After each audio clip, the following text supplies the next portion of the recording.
একটি ছোট্ট গ্রামে রহিম নামে একজন গরিব কৃষক বাস করত। তার ছিল একটি ছোট্ট জমি। প্রতিদিন ভোরে সে মাঠে গিয়ে কঠোর পরিশ্রম করে চাষাবাদ করত। একদিন জমিতে চাষ করার সময় রহিম মাটির নিচে একটি পুরনো থলে দেখতে পেল। কৌতূহলবশত সে থলেটি খুলে দেখল ভেতরে অনেকগুলো সোনার মুদ্রা রয়েছে। এত সোনা দেখে রহিম অবাক হয়ে গেল, কিন্তু সে বুঝতে পারল এই সোনা তার নয়।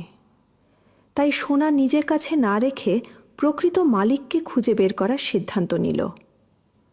রহিম সোনার থলেটি নিয়ে গ্রামের প্রধানের কাছে গেল এবং সব ঘটনা খুলে বলল। গ্রামের প্রধান সবার কাছে খবর ছড়িয়ে দিলেন যে যার সোনার থলে হারিয়েছে তিনি যেন এসে প্রমাণসহ দাবি করেন। কিছুক্ষণ পর এক বৃদ্ধ লোক এসে জানালেন বহু বছর আগে তার সোনার থলেটি হারিয়ে গিয়েছিল।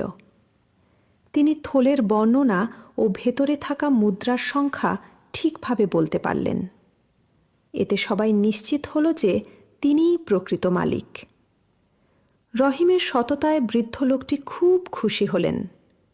কৃতজ্ঞতা প্রকাশ করে তিনি রহিমকে পুরস্কার হিসেবে কয়েকটি সোনার মুদ্রা দিলেন।